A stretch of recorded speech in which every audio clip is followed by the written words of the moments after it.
Hey, good morning guys, welcome back to the channel. You join me here, back at Peaky Blinders, where we came the other day for lunch on the bike.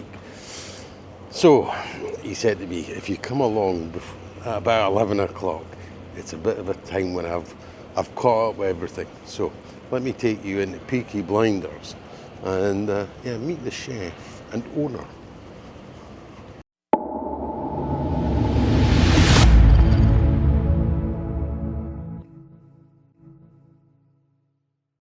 Hey, so today guys, I am here with E.T. at Peaky Blinders.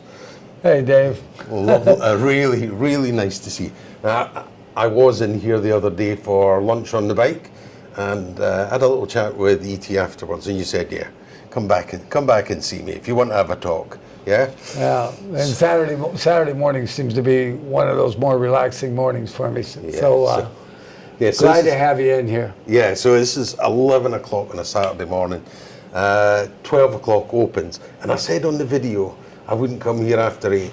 Last sitting time, 7:30 at night. Okay, so if you're coming, make a booking. I'll put a link in the description for getting in touch with E.T. at Peaky. You're okay if I put on your line account or whatever? Yeah, of course. I mean, we're going to cook for everybody if you're seated before 7:30. Yeah. But we start our days here quite early. Yeah, I can imagine. 5, 6 in the morning, we're on the road, and we're in the kitchen by 8, 9 o'clock doing prep. And I got to say, I feel the accomplishment here has been great. Our customers are fantastic, and I got a great team behind me. You seem to have a lot of repeat custom, because look, when you came with me on the bike, you understood it's not the easiest place to find. If you don't know it's here, you ain't coming, are you? Well, that's why Peaky Blinders is here. I mean, if it was on a major crossroads, I think it wouldn't be as successful.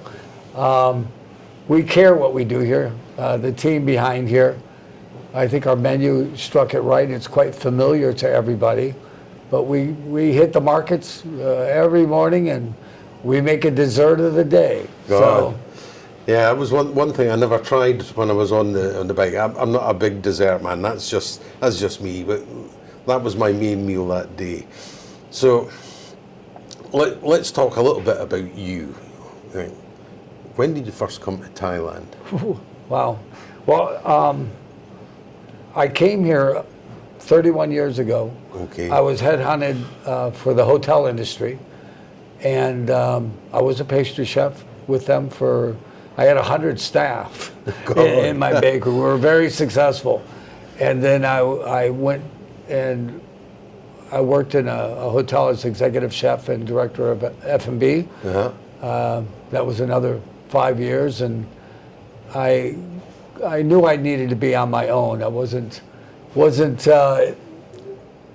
to be in that corporate atmosphere anymore, which is extremely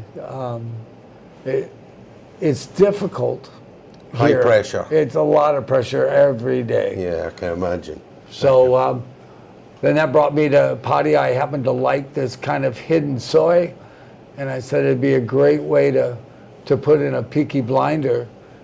And I found some 100-year-old wood with thousands of nails in it, and puzzled this place together. Yeah, God, and it is impressive. You know, you look around, it's all Peaky Blinder memorabilia, casks.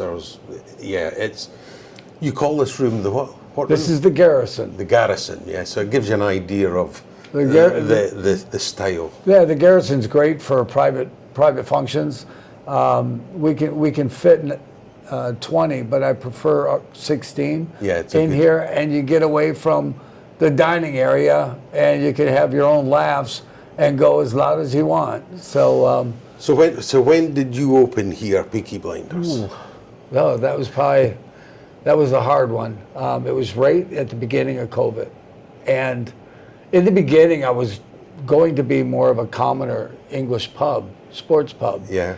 And after the first month of opening, I realized that in this location, it was going to be impossible to be successful being a commoner sports pub. There's hundreds of them in Pattaya. Yeah. And so we focused more on recognizable quality food, everything cooked to order, and the customers had made Peaky Blinders what it is today. I did mention it on my lunch on the bike, but I remember, like, my introduction to Peaky Blinders was really during COVID, when only the restaurants were allowed to open, but it was takeaway only. Yeah. And you just opened and you stepped right up to the mark. You were like, Well, thank God of my background, because being a pastry chef, I was able to have a lot of takeaway items that could sit on your counter.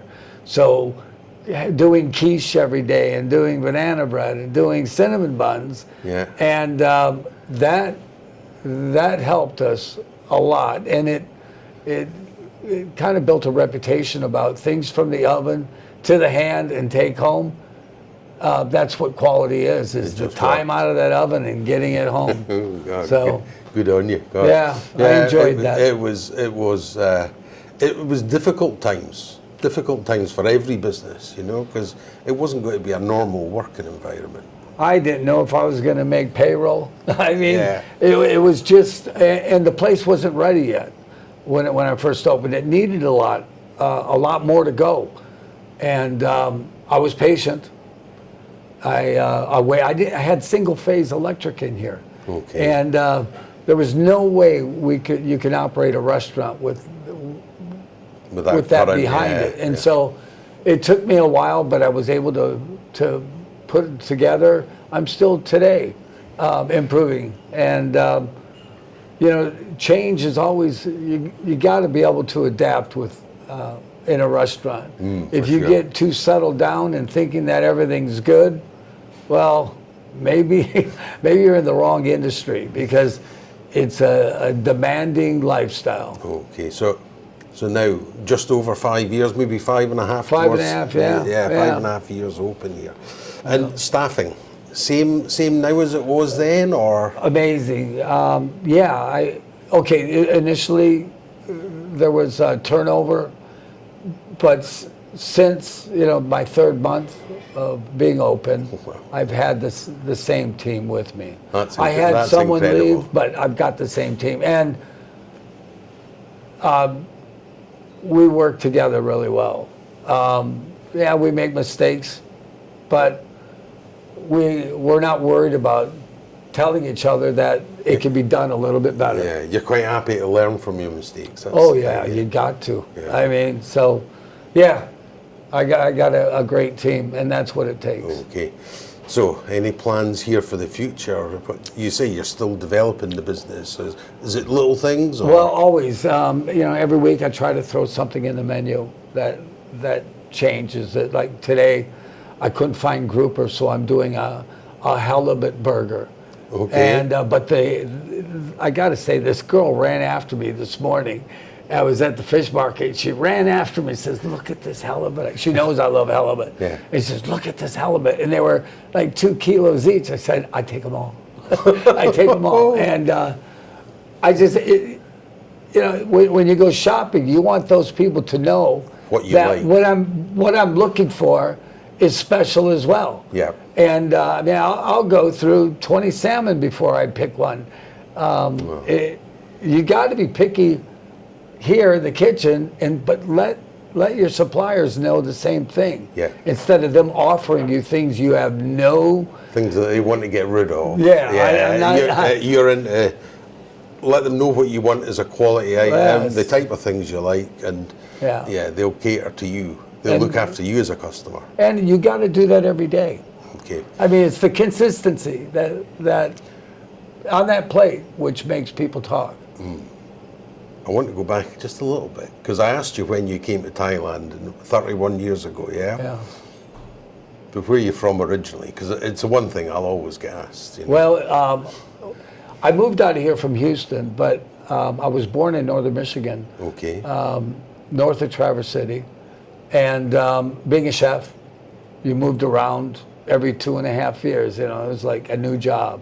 And a new job was like getting a whole new degree. every time you moved, it was a challenge. Yeah. And I was headhunted, brought out here. I got no regrets. I mean, this is really feels like home to me. So does this put you on the spot? Is this your final? Is this it until retirement comes? Oh, who knows? Who knows, man? You know, there's things in my mind that I'd like to be able to do. Yeah. Having enough hands is the hardest Is the hard part, yeah. Is the hard part, because I am here from the time we open until we close every day. It's a long day. And I can't see myself departing that. It takes a lot of energy, a lot of mindset. But yeah, there are some things on my wish list. Okay. I'd still like. I've traveled quite a bit, but I'm here in Pattaya. I do like living in Prapannak Hill. So Pattaya's a great little town. Yeah, it's a lot better than what I ever thought it was. Yeah, it's funny. I think a lot of the people who come here as tourists, they see LK Metro, Soi Buakhao, Walking Street, Soi 678, all that. They see all that bits, but it's when you get out of there you start to appreciate the town more.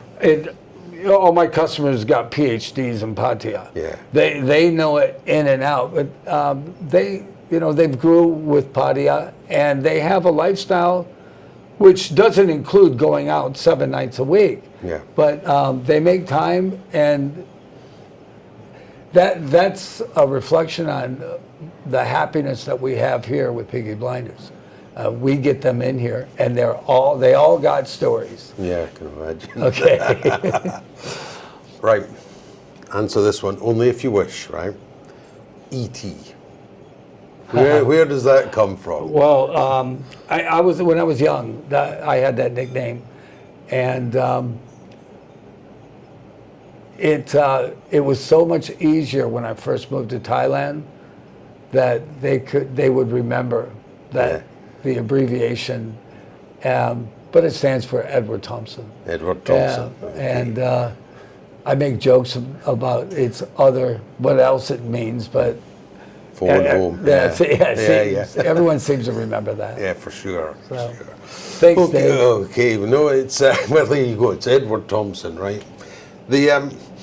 I mentioned again on Lunch on the Bike, you don't do a Sunday roast, but you do something different. Well, we call it the Sunday feast. Okay. And I spent a lot of time thinking about this when I decided to do it. I wanted everything cooked to order, and a lot of the Sunday roasts, I'm not, it's prepared ahead of time, and it's beautiful. I just wanted it straight from the oven on the plate to everybody. So we call it the Sunday feast. We open at 12. I only want to do 25 covers. That fills up my kitchen already, and we sell out most Sundays. And we're able to close the restaurant last seating at 4 o'clock, and we're out of here after 5. So my staff get that night off and Monday. Time. Yeah, that's good. Yeah, I did mention on Lunch on the Bike, they're closed on a Monday here. That's the recuperation day, yeah? Well, recuperation for everybody but me. You. Yeah. Because you've got a plan next week. Oh, man, there's always chores to do for when you're in this industry. It's very demanding, so don't move here and get in one. Make sure you know what you're doing. I think a lot of people, they fall into two camps. The people that look at the town. It's either, you go there, you're going to lose money, or you go there and it's going to be easy to make money.